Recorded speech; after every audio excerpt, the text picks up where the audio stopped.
چلیے بسم اللہ الرحمن الرحیم۔ آج انشاءاللہ تبارک و تعالی سورہ بقرہ کی آیت نمبر 75 سے پڑھیں گے۔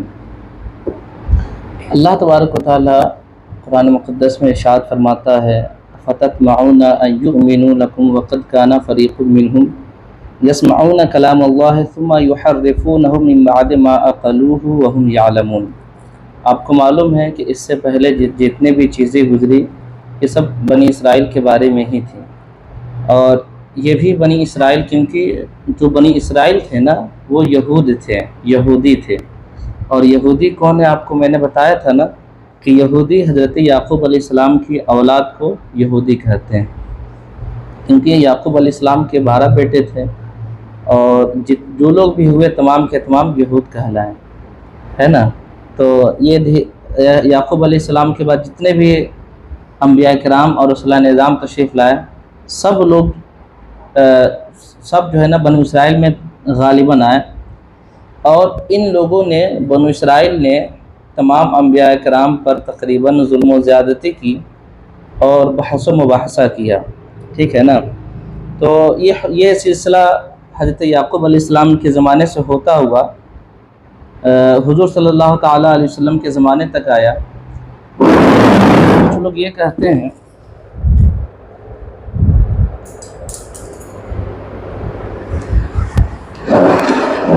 یہ کہتے ہیں کہ یہ جو باتیں اللہ تبارک و تعالیٰ نے قرآن مقدس میں ارشاد فرمایا افتطمعون ان یؤمنوا لکم وقد کان فریق منہم، ایک قول کے مطابق یہ کہا گیا کہ حضور صلی اللہ تعالیٰ علیہ وسلم ہیں، اس سے مراد ہے، اور ایک قول کے مطابق کیا ہے حضرت موسیٰ علیہ السلام اور اس کی قوم ہے۔ خیر، اللہ ارشاد فرماتا ہے افتطمعون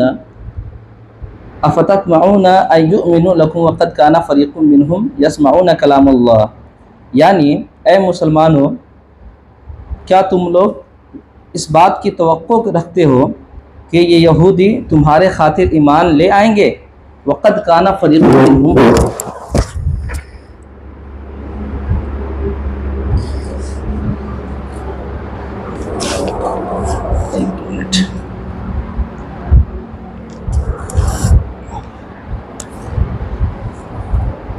اب جائے گا انشاءاللہ۔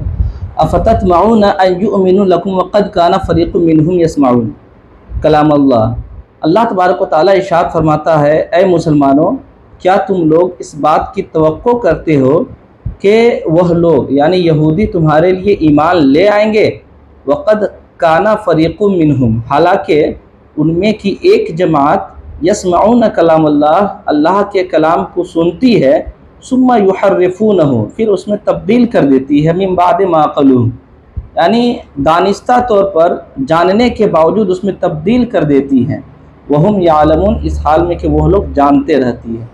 یعنی اللہ تبارک و تعالیٰ یہاں یہ فرما رہا ہے کہ مسلمان اس بات کی توقع کرتا ہے کہ یہودی ایمان لا لیں گے، حالانکہ یہودیوں کی ایک جماعت کا معاملہ یہ ہے کہ وہ لوگ اللہ تبارک و تعالیٰ کی بات کو سنتے ہیں اور اس میں تبدیلی کر دیتے ہیں، حالانکہ وہ جانتے ہیں کہ سچ کیا ہے غلط کیا ہے اللہ کا کلام کیا ہے، لیکن پھر بھی اس میں تبدیلی کر دیتے ہیں، ہے نا۔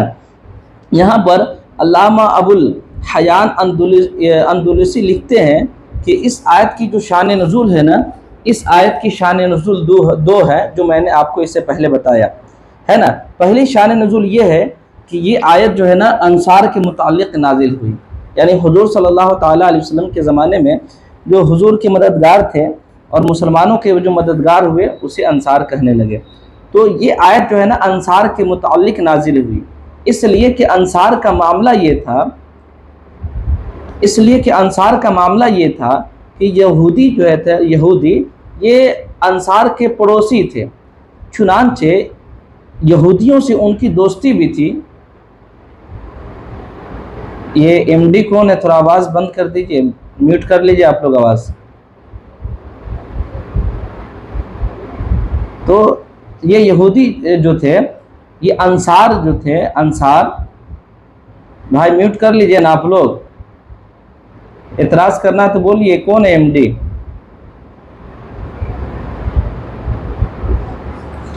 سنتے بھی نہیں یار، یہ لوگ تو کلاس چالو کر کے دم لگتا ہے کہ گم ہو جاتے ہیں۔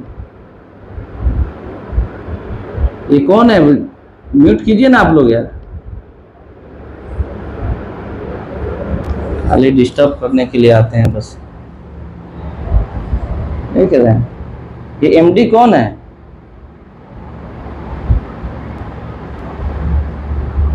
اچھا میوٹ، وہ نیچے جو ہے نا لال والا جو بٹن ہے اس کے بغل میں جو ہے نا اس میں میوٹ کا ایک آپشن ہوگا، جہاں پر مائک کا یہ ہوگا، اس کو جو ہے نا کلک کیجیے گا وہ میوٹ ہو جائے گا۔ خیر، تو یہ آیت جو ہے نا انصار کے متعلق نازل ہوئی، اس لیے کہ انصار جو تھے نا یہ انصار کے پڑوسی یہودی تھے، اور یہودی جو تھے اور انصار ان دونوں کے درمیان گہری دوستی تھی، یہاں تک کہ رضاعت کا بھی مسئلہ انصار اور یہودیوں کے درمیان رائج تھا۔ رضاعت کا مطلب یعنی انصار کے کچھ لوگ یہودیوں کی ماں کا جو ہے نا وہ دودھ پیا تھا، یا یہودیوں کے کچھ بچے جو ہے نا انصار کی ماں کا دودھ پیا تھا، یہ معاملہ ان لوگوں کے ساتھ چلتا تھا۔ کیونکہ رضاعت کا مسئلہ جب ہو جاتا ہے نا تو رشتہ داری میں مضبوطی آ جاتی ہے۔ مثال کے طور پر آپ کے گھر سے ہمارا کوئی تعلق نہیں، لیکن ہمارا بیٹا اگر آپ کی بیوی کا یا آپ کی ماں کا اگر دودھ پی لے بچپنے کے زمانے میں تو پھر رشتہ کیا ہو جاتا ہے؟ مضبوط ہو جاتا ہے، ٹھیک ہے نا۔ تو یہ لوگ انصار اور یہودیوں کے درمیان ایسا معاملہ تھا، ٹھیک ہے نا۔ تو یہ مسلمان جو تھے انصار یہ چاہتے تھے کہ ہمارا جو یہودی بھائی ہے بغیر پڑوسی ہے یہ ایمان لا لے، تو اللہ وہی فرماتا ہے کہ مسلمان یعنی انصار یہ اس بات کی امید رکھتے ہیں کہ وہ لوگ ایمان لا لیں۔ حالانکہ ان یہودیوں کا معاملہ یہ ہے کہ ان میں سے ایک جماعت اللہ کی کلام کو سنتی ہے اور اس میں تبدیلی کر دیتی ہے، ایک شان نزول۔ دوسری شان نزول اس کی یہ ہے کہ یہ آیت جو ہے نا یہ آیت نبی کریم صلی اللہ تعالیٰ علیہ وسلم اور مسلمانوں کے متعلق نازل ہوئی، اس لیے کہ حضور صلی اللہ تعالیٰ علیہ وسلم اور نبی کریم صلی اللہ تعالیٰ علیہ وسلم اور مسلمان یہ تمام کے تمام اس بات کی خواہش رکھتے تھے کہ ان کے زمانے میں جتنے بھی یہودی تھے نا وہ مسلمان ہو جائے، کیونکہ یہودی جو تھے وہ اہل کتاب تھے، ان کے پاس شریعت بھی تھی، دین بھی تھا۔ تو حضور صلی اللہ تعالیٰ علیہ وسلم اور مسلمان یہ چاہتے تھے کہ وہ جو ہے نا ایمان لا لے، چنانچہ حضور صلی اللہ تعالیٰ علیہ وسلم اس کے ساتھ نرمی کرتے تھے اور کبھی کبھی جو ہے نا اس پر سختی بھی کرتے تھے تاکہ جو ہے نا وہ لوگ جو ہے نا غلط چیزوں سے باز آ جائیں، ٹھیک ہے نا۔ یہ اس کے شان نزول نہیں جو میں نے بتایا، ٹھیک ہے نا۔ اب آگے کیا؟ وقد کان فریق منہم، ہے نا، ان میں سے ایک جماعت اللہ کے کلام کو سنتی تھی اور اس میں تبدیلی کر دیتی تھی، جانتی تھی پھر بھی تبدیلی کر دیتی تھی۔ تو دیکھیے اس کے بارے میں جو ہے نا دو قول ہیں۔ ایک قول کے مطابق یہ کہ یہودیوں نے اللہ تبارک و تعالیٰ کا جو کلام سنا تھا وہ بلا واسطہ سنا تھا، یعنی ڈائریکٹلی، جیسے کہ میں نے بتایا نا حضرت موسیٰ علیہ السلام اور یہودیوں کے بارے میں کہ اللہ تبارک و تعالیٰ کا وہ کلام کس طریقے سے سنے تھے، ہے نا۔ تو ایک تو یہ کہ یہودیوں نے اللہ تبارک و تعالیٰ کا جو کلام سنا تھا وہ ڈائریکٹ سنا تھا، ہے نا، پھر اس میں وہ لوگ تبدیلی کر دیے تھے، ایک قول۔ دوسرا قول یہ کہ اس کلام سے مراد جو ہے نا یہ کلام اللہ سے مراد یہ توریت ہے نا، یعنی توریت میں وہ لوگ کیا کرتے تھے؟ تبدیلی کرتے تھے۔ تو جو پہلا قول ہے یعنی انہوں نے بلا واسطہ ڈائریکٹلی اللہ تبارک و تعالیٰ کا کلام سنا، تو دیکھیے اس کے متعلق امام ابن جریر اپنی سند کے ساتھ روایت کرتے ہیں کہ بنو اسرائیل نے حضرت موسیٰ علیہ السلام سے کہا، اے موسیٰ، اللہ تعالیٰ کا دیدار اور ہمارے درمیان، یعنی اللہ تبارک و تعالیٰ کی جب دیدار کرنے کا وقت آیا تو ہمارے درمیان کڑک حائل ہو گئی، جس کی وجہ سے اللہ تبارک و تعالیٰ کا ہم دیدار نہ کر سکے۔ اے موسیٰ، آپ اللہ تبارک و تعالیٰ سے دعا کریں کہ اللہ تبارک و تعالیٰ جو ہے نا اللہ تبارک و تعالیٰ ہمیں اپنا کلام کو سنا دے۔ یہ یہودیوں نے یہ خواہش ظاہر کی۔ چنانچہ جب یہودیوں نے یہ خواہش ظاہر کی تو حضرت موسیٰ علیہ السلام نے اللہ تبارک و تعالیٰ کی بارگاہ میں دعا کی تو اللہ تبارک و تعالیٰ نے اس کو قبول کر لیا۔ چنانچہ حضرت موسیٰ علیہ السلام نے ان یہودیوں سے فرمایا کہ تم غسل کرو اور غسل کرنے کے ساتھ ساتھ صاف ستھرا لباس پہنو اور روزہ رکھو۔ پھر حضرت موسیٰ علیہ السلام ان تمام کو لے کر کے کوہ طور پہاڑ پر چلے گئے۔ جب کوہ طور پر چلے گئے تو بادل آ کر کے ان کو ڈھانپ لی۔ جیسے ہی بادل آ کر کے ان کو ڈھانپ لی تو حضرت موسیٰ علیہ السلام نے ان یہودیوں سے کہا کہ تم لوگ سجدہ ریز ہو جاؤ۔ چنانچہ سب لوگ سجدہ میں چلے گئے، سجدہ میں گر گئے۔ حضرت موسیٰ نے اپنے رب سے کلام کیا۔ جب حضرت موسیٰ علیہ السلام نے اپنے رب سے کلام کیا تو یہ لوگ ڈائریکٹلی بغیر کسی واسطہ کے جو ہے نا وہ لوگ اللہ تبارک و تعالیٰ کا کلام سننے لگے، اللہ کا کلام سننے لگے۔ اور بعض نے تو اللہ تبارک و تعالیٰ کی کلام کو سنا اور کما حقہ سمجھا بھی، بعض اکثریت ان میں سے یہ تھی کہ اللہ کا کلام سنے اور اس کو سمجھے بھی۔ جب حضرت موسیٰ علیہ السلام وہاں سے تشریف لا لے واپس آ گئے تو حضرت موسیٰ علیہ السلام نے لوگوں کو حکم دیا، لوگوں کو بتایا کہ اللہ تبارک و تعالیٰ نے ان چیزوں کا حکم دیا ہے اور ان چیزوں سے منع کیا ہے۔ تو یہودی جو طور پہاڑ پر اللہ تبارک و تعالیٰ کے کلام کو ڈائریکٹلی سنا تھا نا، تو وہ کیا کیا، وہ غلط مسائل کو بتلانے لگا اور کہنے لگا کہ نہیں اللہ تبارک و تعالیٰ نے اس چیز کا حکم نہیں دیا ہے بلکہ دوسری چیز کا حکم دیا ہے۔ یعنی جن چیز کا اللہ نے حکم دیا تھا ان چیز کو چھوڑ دیا اور دوسری چیز کے بارے میں کہنے لگا کہ اللہ تبارک و تعالیٰ نے ایسا نہیں کہا، ایسا کہا۔ تو اللہ کا جو کلام تھا نا اس کلام ان لوگوں نے تبدیلی شروع کر دی، ٹھیک ہے نا۔ تو وہی حضرت موسیٰ علیہ السلام نے فرمایا کہ نہیں، اللہ تبارک و تعالیٰ نے ایسا کہا، ایسا نہیں کہا، ٹھیک ہے نا۔ تو وہی اللہ تبارک و تعالیٰ اسی کی طرف اشارہ کر رہا ہے کہ ان میں سے ایک فریق یعنی ایک جماعت کا معاملہ یہ ہے کہ وہ اللہ کے کلام کو سنتی ہے اور اللہ کے کلام کو سننے کے بعد جو اس میں تبدیلی کر دیتی ہے، ٹھیک ہے نا۔ چلیے، امام ترمذی نے کہا ہے کہ اللہ تبارک و تعالیٰ کے کلام کو بلا واسطہ سننا یہ کیا ہے، حضرت موسیٰ علیہ السلام کا معجزہ ہے۔ کیونکہ اللہ کا کلام جو ہے نا اس کو سننا یہ ہم جیسے لوگوں کی بس کی بات نہیں ہے نا، یہ حضرت موسیٰ علیہ السلام کا معجزہ ہے۔ اور حضرت موسیٰ علیہ السلام کے معجزے کو ان لوگوں نے دیکھا اور اس قدر دیکھا کہ اللہ کی بات کو انہوں نے، اللہ کے کلام کو ان لوگوں نے بھی حضرت موسیٰ علیہ السلام کے صدقے سنا، ٹھیک ہے نا۔ ورنہ ایک انسان اللہ کا کلام ہے نا بلا واسطہ سنے یہ مشکل ہے، ٹھیک ہے نا۔ اچھا، ایک دوسرا قول کیا ہے کہ اس دوسرا قول میں نے بتایا نا کہ اس سے جو ہے نا کلام اللہ سے مراد کیا ہے، توریت ہے۔ یعنی یہ لوگ کیا کرتے تھے، بنو اسرائیل کیا کرتے تھے کہ اللہ تبارک و تعالیٰ نے حضرت موسیٰ علیہ السلام پر جو توریت نازل کی نا اس میں تبدیلی کرتے تھے۔ جیسا کہ ابن زید نے کہا کہ ان لوگوں کا معاملہ کیا تھا کہ توریت میں جو باتیں مذکور تھی نا ان باتوں کو ان لوگوں نے بدلنا شروع کر دیا۔ ان کا معاملہ یہ تھا کہ حلال کو حرام اور حرام کو حلال کہنے لگتے تھے۔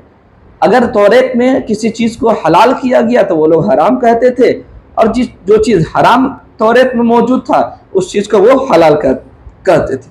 بلکہ ان لوگوں کی سوچ اس قدر گری ہوئی تھی کہ وہ لوگ، ان لوگوں کے پاس کوئی انسان جاتا نا تو پیسہ دے کر کے مسائل میں تبدیلی کروا لیتا تھا، ہے نا۔ مان لی کہ ہم پیسہ دیے آپ کو، ہم مفتی ہیں، ہے نا، اور آپ ہم کو لا کر کے 50,000 روپیہ دیے اور اس کے بعد بولے کہ مولانا صاحب آپ جو ہے نا اس چیز کو حلال کہہ دیجئے، شراب کو آپ حلال کہہ دیجئے 50,000 روپیہ لیے ہوئے، تو ہم اس کو حلال کر دیں۔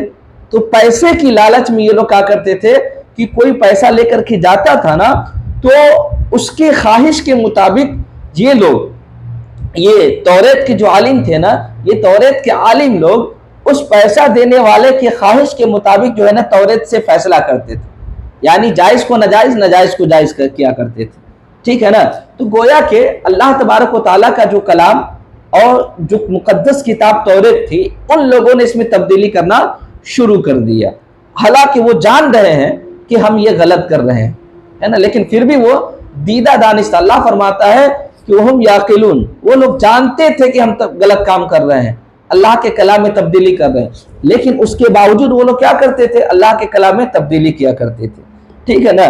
علامہ ابن جریر نے کہا کہ زیادہ صحیح یہ ہے کہ توریت میں جو نبی کریم صلی اللہ تعالیٰ علیہ وسلم کا تذکرہ ہے نا، جو حضور کی خصوصیات کا بیان ہے نا، وہ لوگ یہودی ان میں چینجنگ کرتے تھے، حضور کی جو خصوصیت اس میں موجود تھی توریت میں، اس کا وہ بدلتے تھے، ہے نا۔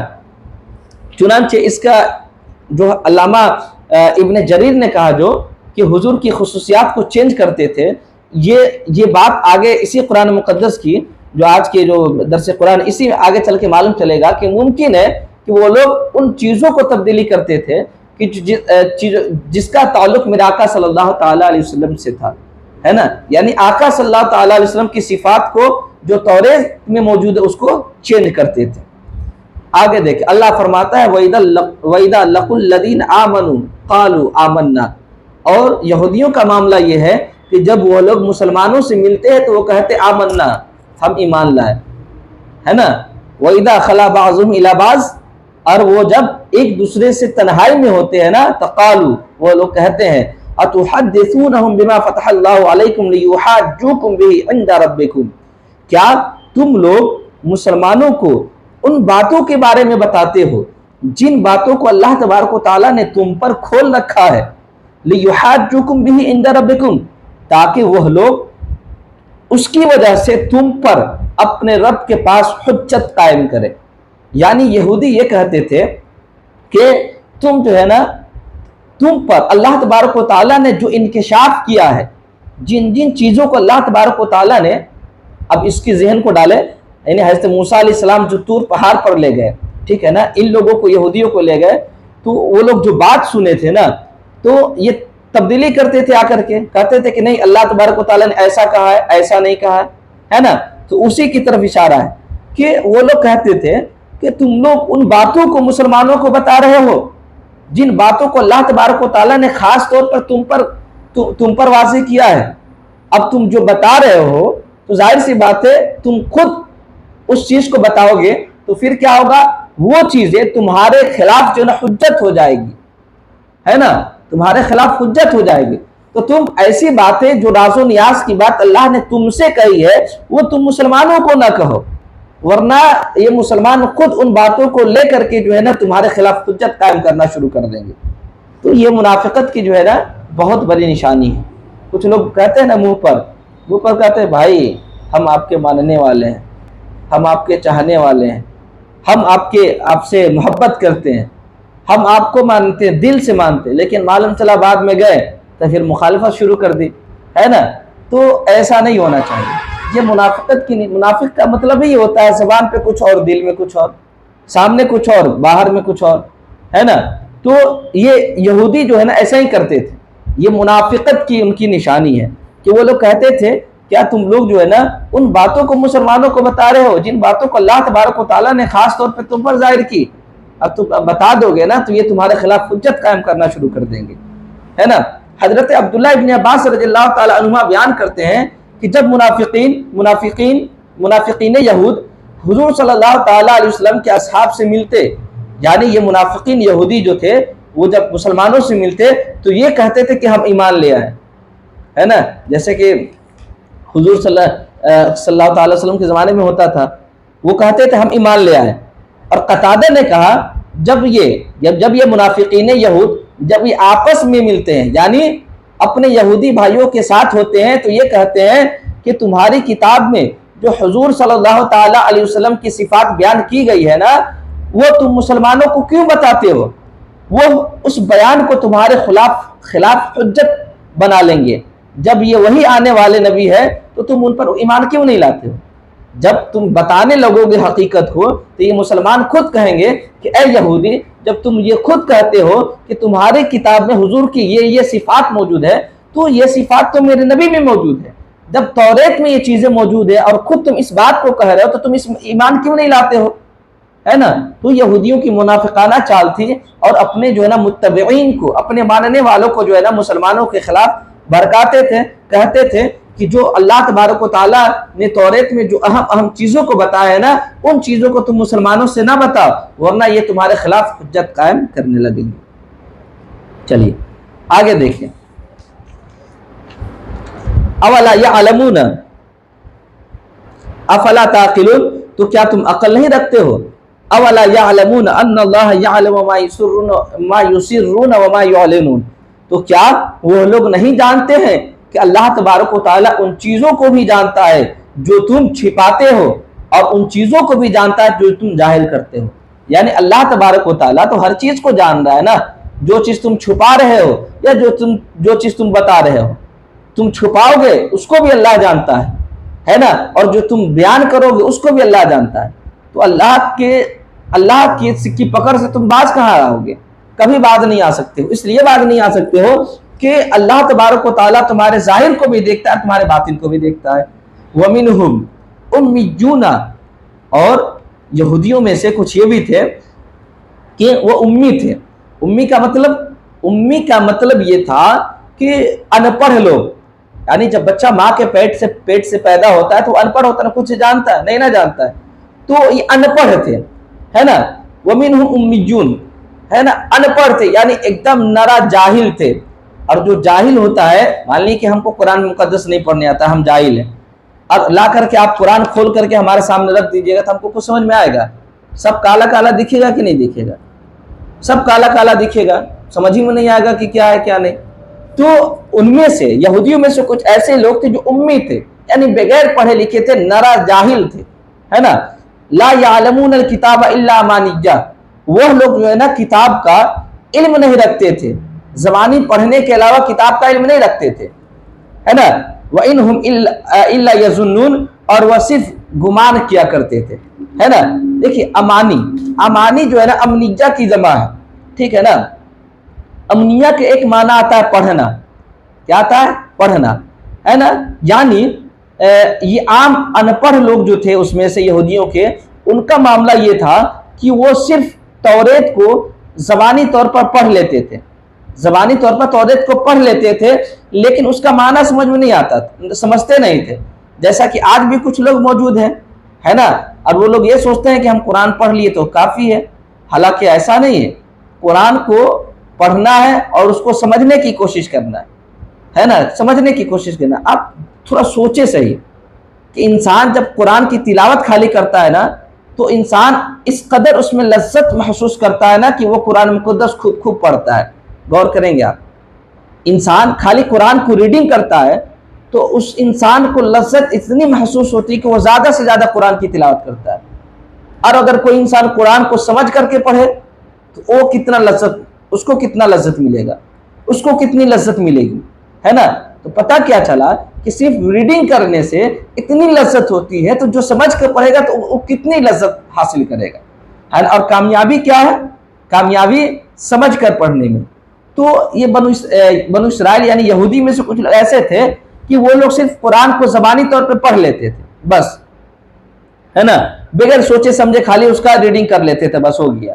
اور ایک امانی کا ایک دوسرا معنی ہوتا ہے آرزو کا، خواہش کا، یعنی یہ لوگ کیا کہتے تھے، بنو اسرائیل کیا کہتے تھے کہ اللہ تبارک و تعالیٰ ان کو معاف کر دے گا، اللہ تبارک و تعالیٰ ان کو معاف کر دے گا اور ان پر رحم کرے گا، ہے نا۔ یہ گناہ کرتے رہے لیکن اللہ ان کو معاف کر دے گا، یہ سوچتے تھے یہ، اور ان گناہوں پر گرفت نہیں فرمائے گا، یعنی یہ گناہ کرتے چلے جائے لیکن اللہ اس کو گرفت نہیں کرے گا، ایسے ہی معاف فرما دے گا۔ اور ان کے آبا و اجداد میں سے جو انبیاء علیہ السلام ہے وہ ان کی شفاعت کریں گے۔ یہ لوگ مانتے تھے، یہودی مانتے تھے کہ ہم گناہ پہ گناہ کرتے جائے کوئی دقت نہیں، اللہ اسے معاف کر دے گا۔ اور وہ لوگ یہ سوچتے تھے کہ ہمارے آبا و اجداد میں سے جو انبیاء کرام علیہ السلام ہوئے وہ ہم کو معاف کر دیں گے، اور ان کے معاف کر دیں گے۔ اور ان کے علماء کی بھی یہی تمنا تھی کہ دوزخ کی آگ جو ہے نا یہ ان کو نہ جلائے گی، ہے نا، ان کو نہ جلائے گی، لیکن صرف چند دن یعنی تھوڑی دن کے لیے دوزخ کی آگ اس کو جلائے گی، اس کے بعد دوزخ کی آگ اس کو نہیں جلائے گی۔ یہ خام خیالی میں مبتلا تھے، حالانکہ خام خیالی میں انسان کو کبھی مبتلا نہیں ہونا چاہیے۔ اس لیے مبتلا نہیں ہونا چاہیے کہ اللہ تبارک و تعالیٰ نے جن جن چیزوں کا وعدہ کیا ہے نا اللہ ان وعدوں کو ضرور پورا کرے گا۔ قرآن مقدس میں ہے نا ان اللہ لا تخلف المیعاد، کہ بے شک اللہ تبارک و تعالیٰ اپنے وعدہ کے خلاف نہیں چلتا ہے، اپنے وعدہ کو ایک دم پورا کرتا ہے۔ اگر اللہ تبارک و تعالیٰ نے وعدہ کیا ہے تو ضرور اللہ تبارک و تعالیٰ اس کو پورا کرے گا، ٹھیک ہے نا۔ چلیے آگے دیکھیے، اللہ فرماتا ہے فویل للذین یکتبون الکتاب بایدیہم، تو ویل ہے ان لوگوں کے لیے جو کتاب کو اپنے ہاتھوں سے لکھتے ہیں۔ اب بتائیے، کتابوں کو اپنے ہاتھوں سے لکھتے ہیں، معلوم ہے ان لوگوں کا معاملہ کیا تھا؟ اچھا آگے خود اللہ قرآن مقدس میں فرماتا ہے کیوں لکھتے تھے یہ لوگ اپنے ہاتھ سے، اللہ کتاب کو اپنے ہاتھ سے کیوں لکھتے تھے؟ ثم یقولون، جب یہ کہ اپنے ہاتھوں سے کتابوں کو لکھ لیتے تھے تو کہتے تھے ھذا من عند اللہ، یہ اللہ کے پاس سے ہے، یعنی اللہ کا ہے، یہ اللہ کی کتاب ہے، لیشتروا بہ ثمنا قلیلا، تاکہ جو ہے نا اس کے بدلے تھوڑا سا مال، تاکہ اس کے بس تھوڑا سا مال حاصل کر لے۔ اب کتنے بدنصیب لوگ تھے یہ، کتنے بدنصیب لوگ تھے یہ کہ یہ لوگ اللہ تبارک و تعالیٰ کے کلام کو چینجنگ اس طور پہ کرتے تھے، اس امید کے ساتھ کرتے تھے کہ جو ہے نا اس امید کے ساتھ کرتے تھے کہ اس کے بدلے جو ہے نا ہمیں کچھ روپیہ حاصل مل جائے۔ کتنے لوگ، کتنے سوچ کے گرے ہوئے لوگ تو کہ اللہ کے کلام میں وہ لوگ چینجنگ کرنے لگے، ہے نا، اور اپنے ہاتھ سے جو ہے نا وہ کتاب لکھتے تھے، ہے نا، کہتے تھے کہ اللہ کی کتاب ہے۔ حالانکہ معلوم ہے اس آیت سے بھی پتہ چلا کہ انسان کو چاہیے کہ پیسے کی بنیاد پر انسان اپنی ضمیر کو کبھی نہ بیچے، کیونکہ یہ پیسہ آج آپ کے پاس ہے کل نہیں ہے، لیکن آپ کے نام اعمال آج بھی ہے کل بھی رہے گا اور قیامت کے دن میں رہے گا، ٹھیک ہے نا۔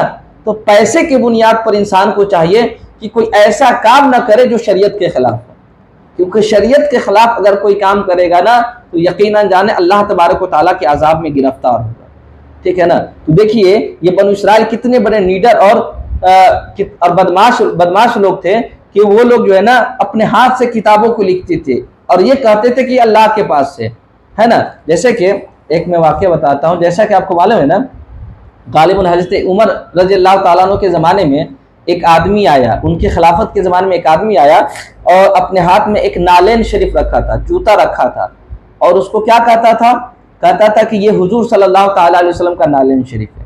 بتائیے اس انسان کے اندر کتنی جرأت، جس انسان کے پاس شیطان بھی پر مارنے سے ڈرتا تھا، ہے نا، وہ حضرت عمر فاروق رضی اللہ تعالیٰ عنہ کے پاس وہ انسان آیا، آنے کے بعد کہنے لگا کہ یہ نالین شریف یعنی جوتا جو دیکھ رہے ہیں یہ حضور صلی اللہ تعالیٰ علیہ وسلم کا ہے۔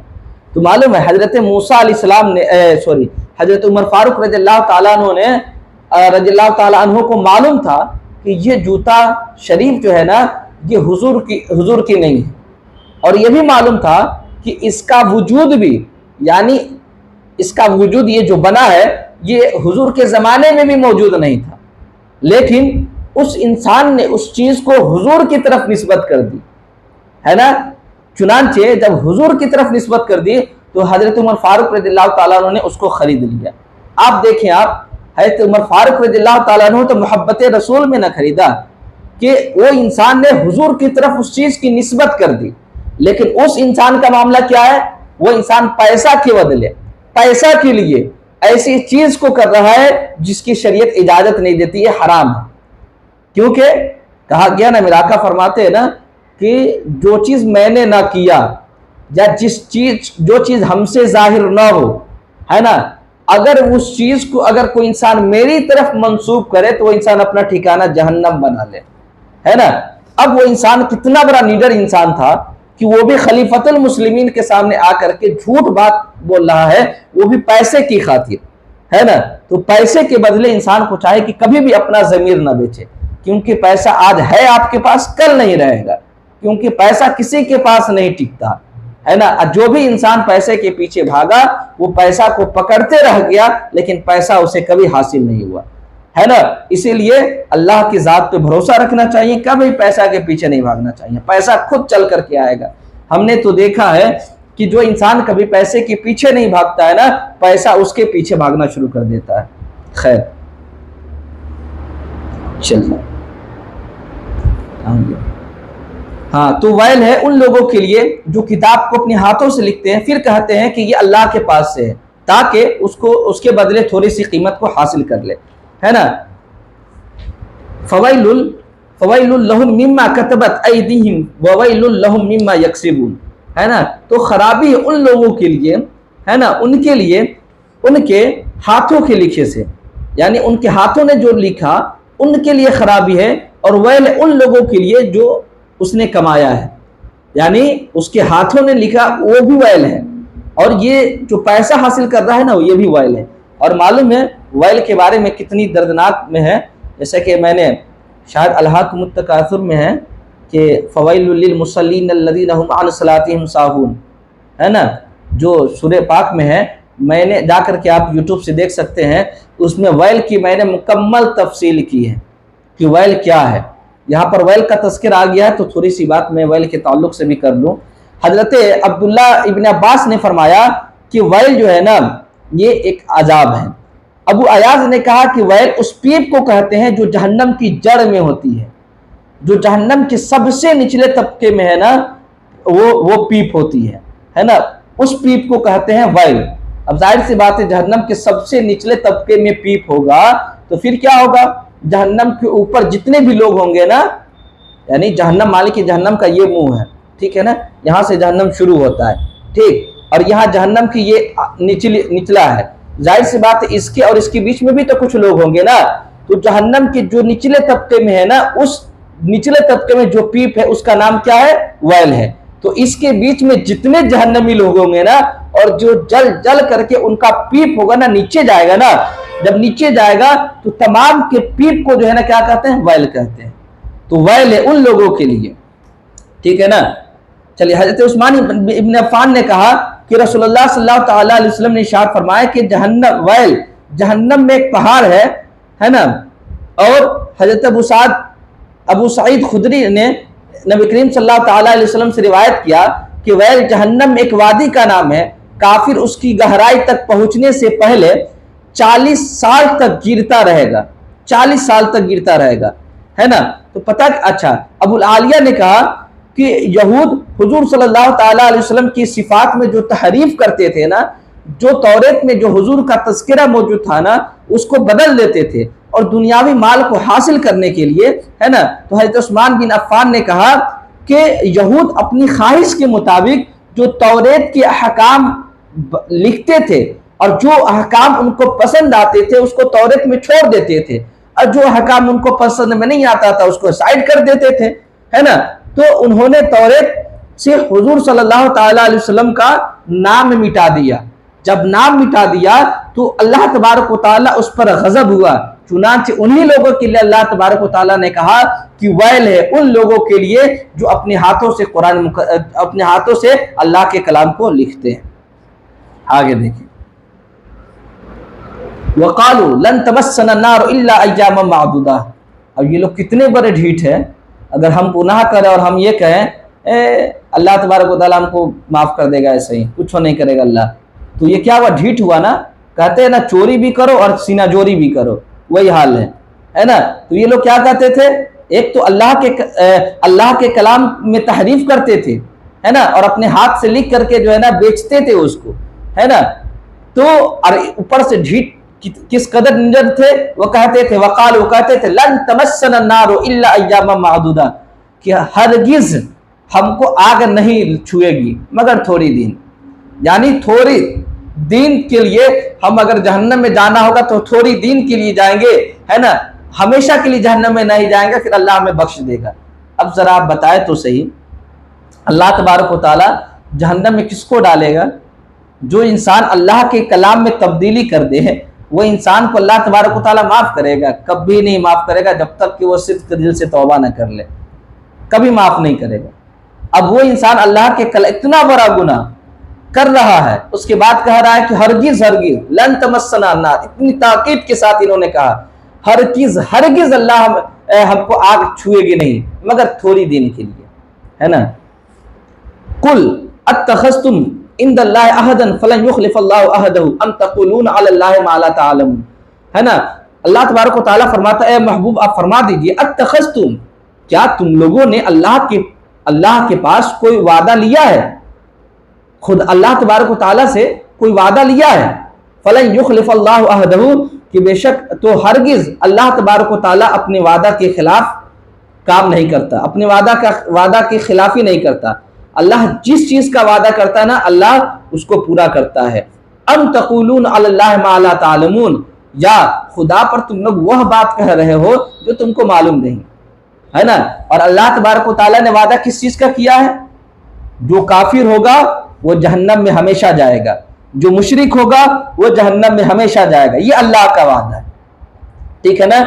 ہاں مومن جو ہوگا مسلمان جو ہوگا، اگر اس نے گناہ کبیرہ کیا ہو، اہل سنت کا بھی یہی مذہب ہے، اگر اس نے گناہ کبیرہ کیا ہو تو وہ انسان جہنم میں جائے گا، اپنے گناہوں کا سزا بھی کاٹے گا، پھر اللہ تبارک و تعالیٰ اس کو جنت میں داخل فرما دے گا، ٹھیک ہے نا۔ لیکن اس نے غلط کام کیا تو وہ انسان غلط کا مزہ چکھے گا، ہے نا۔ وَتُذِلُّ مَن تَشَاءُ وَتُعِزُّ مَن تَشَاءُ وَتُذِلُّ مَن تَشَاءُ، کہ اللہ جس کو چاہے عزت دیتا ہے، جس کو چاہے ذلت دیتا ہے نا۔ تو اگر انسان نے گناہ کبیرہ کیا ہے، گناہ کا کام کیا ہے، تو مسلمان بھی اگر ہوگا نا تو وہ جہنم میں جائے گا اور اپنے گناہوں کا سزا کاٹے گا، پھر وہ جنت میں چلائے گا۔ جیسا کہ اللہ تبارک و تعالیٰ نے سورۃ النساء آیت نمبر 48 میں اللہ ارشاد فرماتا ہے، ان اللہ لا یغفر ان یشرک بہ ونغفر ما دون ذلک لمن یشاء، بے شک اللہ اپنے ساتھ شرک کیے جانے کو نہیں بخشے گا، یعنی جو اللہ کے ساتھ شرک کرے، اللہ کے معبود ہونے کے ساتھ ساتھ کوئی انسان اللہ کے ساتھ کسی کو شریک کر دینا، اللہ فرماتا ہے کہ اللہ اس کو ہرگز نہیں بخشے گا، اور جو گناہ اس سے کم ہوگا، ہے نا، تو اس کو جس کے لیے چاہے گا بخش دے گا۔ تو جس کے لیے گناہ اس سے کم ہوگا، یعنی شرک سے کم ہوگا جس کا گناہ، کفر سے بھی جس کا کم گناہ ہوگا، یعنی مسلمان ہوگا لیکن گناہ کا کام اگر اس نے کیا ہوگا تو اللہ تبارک و تعالیٰ اس کو بخش دے گا۔ لیکن کب بخشے گا؟ پہلے اس کے گناہوں کا سزا کاٹنے کے لیے جہنم میں بھیجے گا، اس کے بعد اللہ تبارک و تعالیٰ جہنم کی سزا کاٹنے کے بعد اللہ اس کو پھر جنت میں اس کے ایمان کی بدولت جنت میں داخل کر دے گا۔ یہ تمام تفصیل مکمل کے ساتھ میں 30ویں پارہ میں کروا چکا ہوں۔ خیر، اللہ ارشاد فرماتا ہے، بلا من کسب سیئۃ واحاطت بہ خطیئتہ فاولئک اصحاب النار، ہے نا، کیوں نہیں، جس نے برا کام کیا اور اس کی برائی گھیری رہی، فاولئک اصحاب النار، تو وہ لوگ جہنمی ہیں، ہے نا۔ اسی وجہ سے کہا جاتا ہے نا کہ معمولی گناہ کو بھی آپ گناہ نہ سمجھے، کیونکہ گناہ انسان جب چھوٹا ہوتا ہے نا اس کو چھوٹا سمجھ کے کرتا ہے اور بار بار کرتا ہے نا تو وہ گناہ کیا ہو جاتا ہے؟ بڑھ جاتا ہے۔ جب گناہ بڑا ہو جاتا ہے تو جو انسان گناہوں میں کنٹینیو ملوث رہے نا تو ممکن ہے کہ وہ انسان راستہ سے بھٹک جائے، گمراہ ہو جائے، ہے نا۔ اور ممکن ہے کہ جو انسان ہمیشہ گناہوں میں کنٹینیو لگاتار کوئی انسان گناہ میں ملوث رہے اور اللہ کی بارگاہ میں توبہ نہ کرے تو ممکن ہے کہ اس انسان کا خاتمہ بھی ایمان پر نہ ہو۔ اسی لیے اللہ نے فرمایا، بلا من کسب سیئۃ واحاطت بہ خطیئتہ، کہ کیوں نہیں، جس نے گناہ کیا اور گناہ کرنے کے ساتھ ساتھ اس کی گناہ اس کو گھیرے رکھا تو وہی لوگ جہنمی ہیں۔ اب یہاں پر دیکھیں، یہ اللہ تبارک و تعالیٰ یہ کافروں کے بارے میں کہہ رہا ہے نا، کیونکہ وَأَحَاطَتْ بِهِ خَطِيئَتُهُ، کہ اس کے گناہ اس کو گھیرے رہے۔ تو جو گناہ کبیرہ کرتا ہے نا تو گناہ اس کو ہمیشہ گھیرے ہی رہتا ہے۔ مثال کے طور پر کوئی انسان شراب پی لے تو کیا وہ ہمیشہ شراب پیتا رہے گا؟ نہیں نا، پیتا رہے گا، کیونکہ ہمیشہ پینے والی چیز نہیں ہے، کنٹینیو تو کوئی پیتا نہیں رہے گا۔ تو کنٹینیو پیتا نہیں رہا تو ظاہر سی بات ہے گناہ اس کو کنٹینیو گھیرا بھی نہیں رہا۔ لیکن کوئی انسان کفر کیا ہو، کوئی انسان شرک کیا ہو تو ظاہر سی بات ہے کفر اور شرک اس کو کنٹینیو نہ گھیرا رہے گا۔ ارے یار 40 گھنٹہ اگر وہ انسان کفر میں مبتلا رہا تو 40 گھنٹہ وہ چاروں طرف سے نہ کفر میں مبتلا رہا۔ لیکن اگر کوئی انسان گناہ کا کام کیا، مسلمان ہے، گناہ کا کام کیا تو وہ گناہ اس کو چاروں طرف سے گھیرا ہوا نہیں ہے۔ تو پتہ کیا چلا کہ اس آیت سے مراد کیا ہے؟ مسلمان نہیں بلکہ کیا ہے؟ کافر ہے، مشرک ہے، جس کو گناہ چاروں طرف سے اس کو گھیرے رہے، اس کو وہ مراد ہے، یعنی مشرک اور کافر یہاں مراد ہے۔ اللہ فرماتا ہے، بلا من کسب سیئۃ، کیوں نہیں، جو انسان گناہ کمائے اور اس گناہ کے کمانے کا حال یہ کہ احاطت بہ خطیئتہ، کہ اس کے گناہ اس کو چاروں طرف سے گھیرے رہے، فاولئک اصحاب النار، تو وہ لوگ کیا ہے؟ جہنمی ہیں، ہم فیہا خالدون، اور ایسے جہنمی جو ہمیشہ رہیں گے۔ تو ہمیشہ کون رہے گا؟ مسلمان تو ہمیشہ نہیں رہے گا، ایمان والا تو ہمیشہ جہنم میں نہیں رہے گا۔ جس کے اندر ایمان ہوگا نا وہ گناہوں کا سزا کاٹنے کے لیے جہنم میں تو جائے گا لیکن دائمی جہنم میں نہیں رہے گا، ہمیشہ جہنم میں نہیں رہے گا۔